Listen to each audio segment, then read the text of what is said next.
So this is the LWIA 23 Consortium Committee meeting on March 21st, 2022.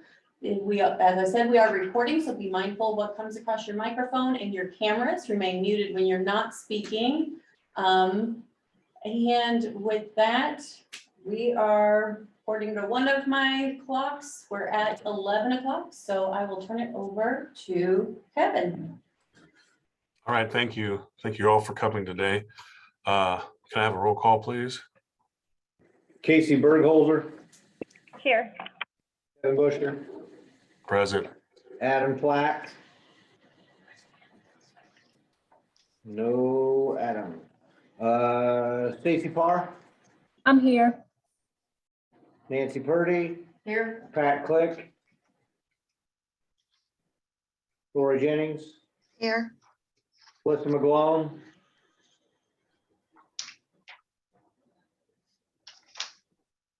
Chris Troll. Here. Connie Walder. Barely. We have a quorum? Yes. Okay. All right, next item is the review and approval of the December 13 minutes. Can I have a motion? So move. This is Chris. Chris makes the motion. I can second it. All those in favor say aye. Aye. All those opposed, same sign. All right, motion carried. Does anybody have a conflict of interest to report for today's meeting? All right, no conflict of interest. Next on the agenda item is the business services update, and that's to you, Jamie. The business service team met, we're meeting monthly. So since the last meeting, we have met in January and February, and we've already had our March meeting. In February, on the 18th, if I recall correctly, we hosted a employer roundtable by sector. So we focused on the manufacturing and the TDL sector. We had John Booz, Stevens, Wapaka Foundry, and there's one more that's escaping me and I didn't bring my notes in. So we sat around, we let the employers lead the conversation. So they talked about what they were doing that was working, what challenges they were facing, and then we just kind of asked some questions as we went. I'm letting in Alyssa. It was very insightful, and it was also just really cool to see these HR managers get together and kind of bounce ideas off of one another. So while most of the employers were talking about having difficulties hiring on and getting to be fully staffed, there was at least one that was not having the problem and was in fact they were overstaffed at the moment, and that was due to the fact that they were just kind of implementing this flexible scheduling to really meet the needs of the employees so that they could get to work. And by kind of having that mixture of flex scheduling and the traditional schedule, it was much easier to cover empty shifts, have extra help when needed. So it was really cool to hear them talk about that. The biggest takeaway that we took as workforce partners was that there needs to be additional strategic outreach to employers. They, again, even though some of them we've worked with before, the other ones had no idea what WIOA services offered, what kind of things that even IDS could do for them. So we will reconvene. We will make sure that we're doing more strategic targeted outreach and referrals amongst the workforce partners. We're hopeful to do another roundtable later this year, and there will be a smaller roundtable hosted by a different entity in Clay County later in May. It's kind of modeled off of what we did in Effingham back in February. And that is all I have to report, but I will entertain any questions if you guys want information or further insights. Hey, Jamie, you said that roundtable was in Effingham in February? So it was at the Cluthe Center, and I believe it was February 18th. it was the day that kind of ice started coming down that afternoon on our way home. Okay, So even though we knew impending bad weather was imminent, it was it spoke volumes to see that those employers still made the trip to the Cluthie Center to make sure that they could participate in this roundtable despite the impending bad weather. sounds good. All right, next on the agenda is referrals. Tony? Well, the only reason we have this on the agenda is just to keep reminding you to give me the referrals you have every quarter. I just want everyone to get in the habit of doing it, and we've done this forever and ever and ever. But I'm still lacking on a lot of agency referrals. We're gonna have the IWIS, I'm not gonna say it, but IWIS, right? IWIS. Is going to, DCO has come up with this kind of for apprenticeships, but it can be used for referrals also, and tracking referrals and going forward, and as far as follow-up and things like that. So there is a database coming that we think is gonna be pushed out soon. So we're gonna have to do those referrals anyway, but we're just gonna have a mechanism to do them. I just want everybody to be in the habit of keeping track of them as for now until this database gets rolled out. So that's really the only thing that's why it's on the agenda, just for a reminder. And I'll keep asking for them, and I will keep not getting them, but I wish you guys would give them to me. Hey, Tony, this is Stacy. Bill used to do those. Is there a form that we need to complete those on, or? Yeah, I can send it to you, Stacy. It's just, I mean, it's basically Excel form, referred from on one column, referred to in the horizontal column, or horizontal row, I guess. Okay, And we're just keeping numbers. We're not keeping names, not keeping follow-up, not keeping anything like that, just numbers now. okay. Yep, I will send that to you after we get done. thank you, and I'll get that to you. Thank you.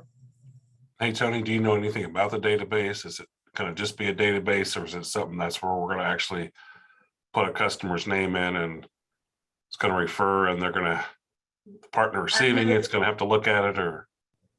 I know just a tiny bit, that it is supposed to speak, instead of creating something that all WIOA partners use and we have to unlearn what we're already using to learn this new thing.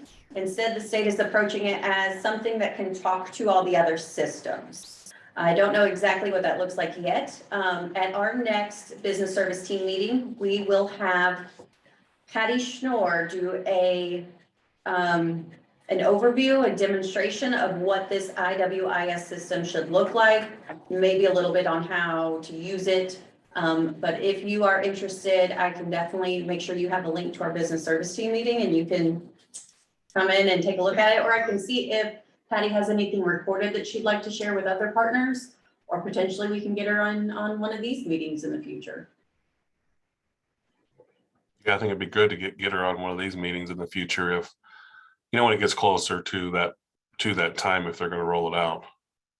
I hear that the beta version is rolling out this month, but I don't know if their definition of a beta version is the same as what I think one is. So I don't know if that's everyone's getting it and we're gonna kind of trial, or if just a few select areas or departments are getting it to trial. So as soon as I know more, she did do a presentation at the IWP meeting, the last one, but I was not at that meeting, so I didn't get a lot of details.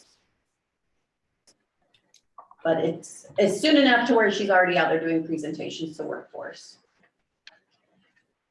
Okay, sounds good. Thank you.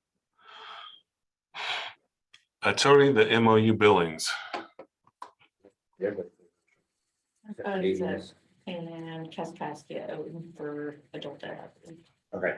Another thing that's on the agenda every quarter is MOU billings. I think as far as we are concerned, as a grant recipient, everyone has paid us except for DES, which that usually comes at the end of the fiscal year anyway.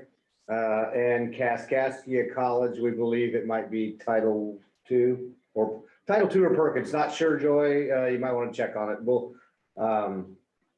let you know which one it is after this meeting. I've got it in the other office. So that's coming as far as your billings. As far as I am know now, Seth, I haven't really talked to Lori a whole bunch about it. They're not gonna bill anyone because they have no resource room specialists. That might change here shortly.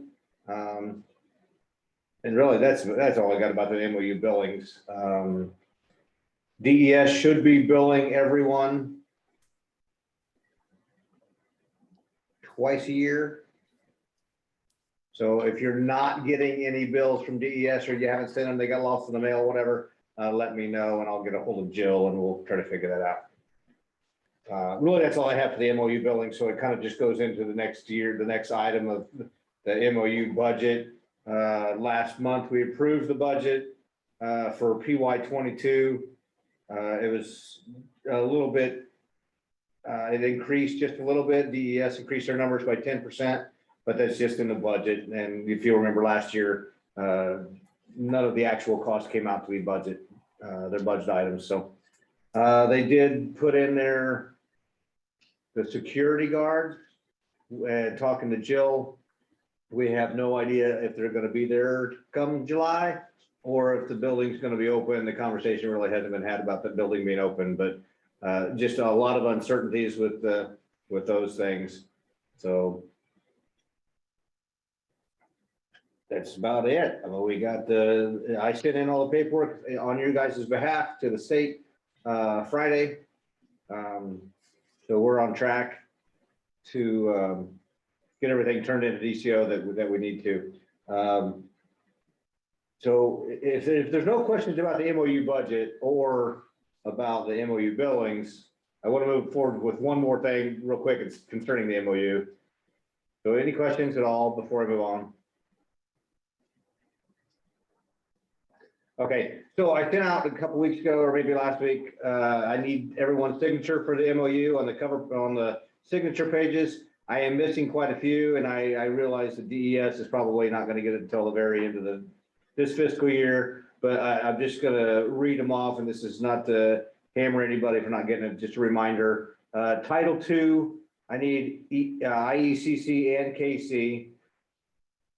Title IV, I need yours. I know Adam and I had talked about that. Perkins, I need Lakeland and Kaskaskia College. Title V, I need National Able and Goodwill of Evansville. And then I need DHS with TANF. So those are the signatures I still need. I will send out another email reminding you until I get them. So just be on the lookout for some emails coming. And I realize that some of the state partners have to have someone in Springfield or Chicago sign those, and they're not coming for a while. So I get it, but just a reminder to keep on everybody's toes to get those to me before the end of this fiscal year. And that's all I got, Kevin. All right, thank you. Lori, the one-stop operator report. Okay, the one-stop operator, we met last Thursday, March 17th. Not a whole lot going on at this point. We did discuss at length the reopening of the one-stop center to the public. At this point, we have not received any updates from the state as to when that's happening. I know it's on their radar, they're looking at it, but just really nothing to share at this point. From that, discussing, the office not open to the public, we did discuss how we can better serve some of the clients that would normally be coming into the centers. I don't know if that is through, we discussed email blasts to a lot of these, some additional workshops that we might do to provide that information to our customers. And we talked about we've got a couple job openings. We've got our youth outreach positions are open on the WIOA side, and the apprenticeship navigator. Those are also being taken at this point. And that is about it. Hey, Lori. Ask a question. Sure. This is Adam. What kind of thing do you need from the state in order to reopen? What kind of thing are you waiting on? Well, just that they're going to reopen the office to the public. I help represent Workforce Area 19 also, and they have done a soft opening in which they're open 8:30 to 12, Monday through Thursday, I think at this point. And I got a message from the director up there last week asking if they can open up the one stop back to full time again. Since DRS is the leaseholder for that building and we're co-located, I said, I don't really care because I don't have any control over what the county does, but I don't know if she got direction from someone else or what, but it sounds like they're going to be opening again fairly soon. Well, in our office, IDES is our leaseholder, Okay. not DRS. So that makes, that really makes a difference. We also discussed if we could maybe extend some of, like on the WIOA side, our work hours, like one evening a week to accommodate youth customers coming in. So we have requested that to get an answer whether, they would even allow us to do that. But with IDS being our leaseholder, we are very limited what we can do, even with the number of customers coming in on a regular business day. And they won't allow you to be in the building full time if they're not there? I don't know. You mean outside of business hours, outside of their business Well, hours? I mean, even during regular business hours. Yeah, we can be there. Oh, okay. Yeah, we can be there. We've always been there, throughout this whole, the last 2 years, we've been able to be there. Okay. It's just bringing customers into the center. Yeah, well, exactly. Okay. Hey, Lori, I had a question because I missed half of your thing because my computer lost sound. I'm Did not you talk- repeating it. No, I'm kidding. Did you talk anything about?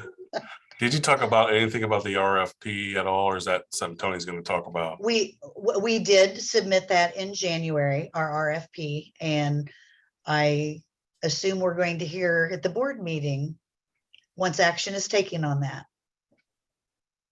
Okay, thanks. Yeah, just to preclude the board meeting, the Planning and Oversight Committee approved the contract to be awarded to the 4 core partners for the one-stop operator for the next 3 years with the option of an additional year. So that will be brought up at the board meeting. All right, thank you. Now we have partner reports. Does anybody have anything they want to report? I will briefly. To my understanding, I heard this last week, I think the state has at least interviewed and maybe even picked a candidate for the Olney and Mount Vernon offices under DRS. So there may be a new representative and you won't have to deal with my ugly mug anymore. If you want, I'll probably still show up because we have a hand in the pot anyway. And I don't know who the person's name is. They said it last week, but I don't remember. But I assume that they'll have a starting date within the next month or so. And I'll help slide them into place. And that'll be a lot of fun for everybody. Come on, Jamie, look excited. Does that mean that you're not going to be on our board and all the committees and all the things that Van had in his responsibilities? Is that what that means? Well, or when Van was around, I kind of took a back seat because more of the Area 23 kind of covers his area. I have obviously Mattoon and Cumberland County and Effingham County, but the rest of it kind of goes underneath that. So I'll still participate and so forth, but I probably won't have, well, after this person is trained and is kind of up through the ranks a little bit, I'll take kind of a back seat to their decision making, and then we'll coordinate on the side. okay. So as far as DCO is concerned, the state's concerned, and our board compliance and all that stuff, it's still you for a while. Yeah, it'll be me for a while. I can't go without seeing Tony every once in a while and make me break down into tears. Come on, Chris, you know I'm right. I get to see him every day, so. Oh, well, I feel bad for you. Does anybody else want to report on partners? I will report on Lakeland College Adult Education. We did hire a new director for adult and alternative ed. Her name is Shannon McGregor, and she has assumed the role as of January 1st. Tony and I have talked, and Jamie, I will still stay on the board and on the committees as representation of Title II. And Shannon and I will talk about any of the adult education things that are going on.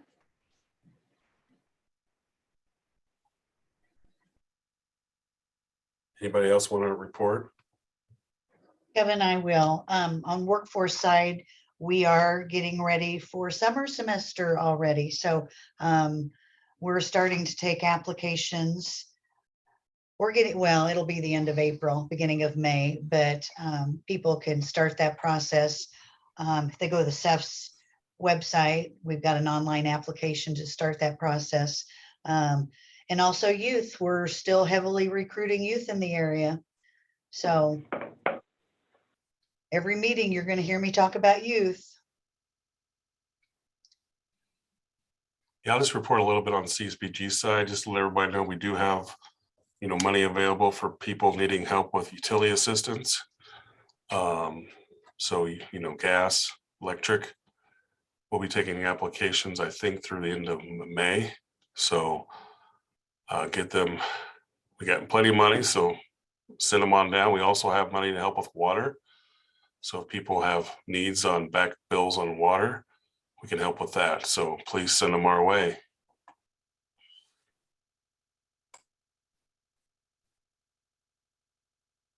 Hey, Kevin, I do want to say one thing. I think I skipped over one when I was asking for signatures, and when you just said CSBG, it reminded me. Carol, I know you're on the call, so. What's that? Yes. Anyway, hey, Carol, I need your signature as well. And I skipped over you. I didn't want you to feel left out. Okay. Yeah, can you resend the email? Because I thought I sent that to you. I sure can, and you might have sent it to me and I lost it. That very well could have happened. Okay. And I guess I can report on CSPG on URBA's side. We do have LIWAP water funding, and we have our CSPG money available for emergency rent. We have gas cards available for people going back and forth to if they're starting a new job or starting school, and for doctor's appointments. We also have emergency rent. That's about it for right now. Carol, for your gas cards and students in school, would that count also GED or adult education students? Yes. Would they, well, okay, perfect, thank you.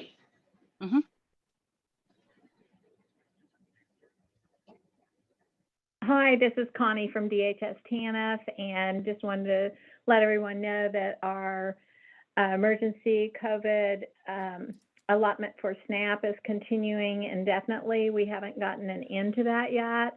We're also waiving interviews for initial and READY applications at this time. At some point that will end.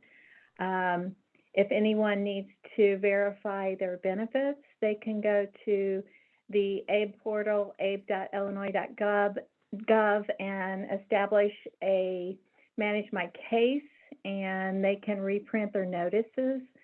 If they need something different, they can contact the local office and request a benefit letter, a 3711 that shows their benefits. But everything else is pretty much the same as it's been.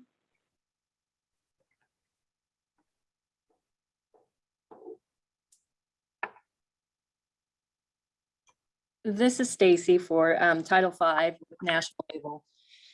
Jill Michael is no longer with National Able. Bruce Adams is the new career coach that will be covering her old territory that she had within Area 23. And I can send out an email with his contact information. That way everyone has it. In the meantime, I'll be the one that will be setting on any boards and committees that Jill was on going forward. And then also we are enrolling, so in all our counties. So if you have anyone who's 55 and older that's unemployed, that would be interested in job training, please refer them to us. We'd appreciate it.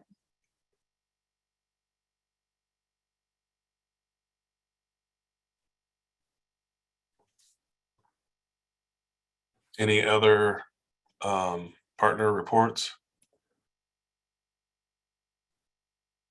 One thing I did want to mention that CFS is doing in partnership with Effingham County Board. We were part of a year-long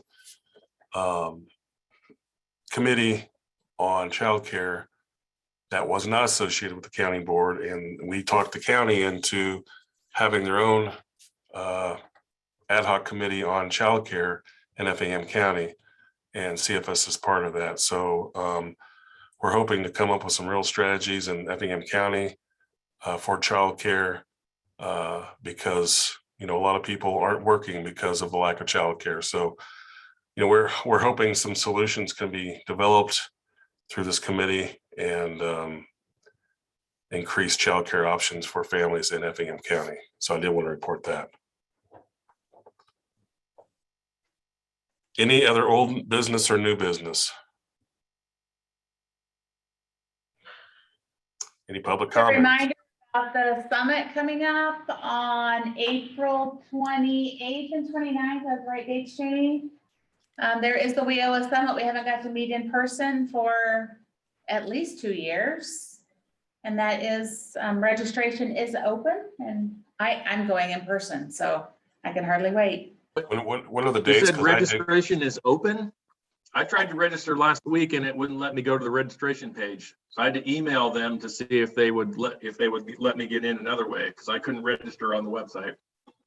Pretty sure that was just you, Adam, but No, I asked my teammates, in the region too, and they said they were blocked from it too. So I don't know. I looked on another website and it said they were at capacity. So I don't know if I'm, you're supposed to be able to register virtually too to attend that way, and I couldn't do that either. So I'm not sure what the deal is.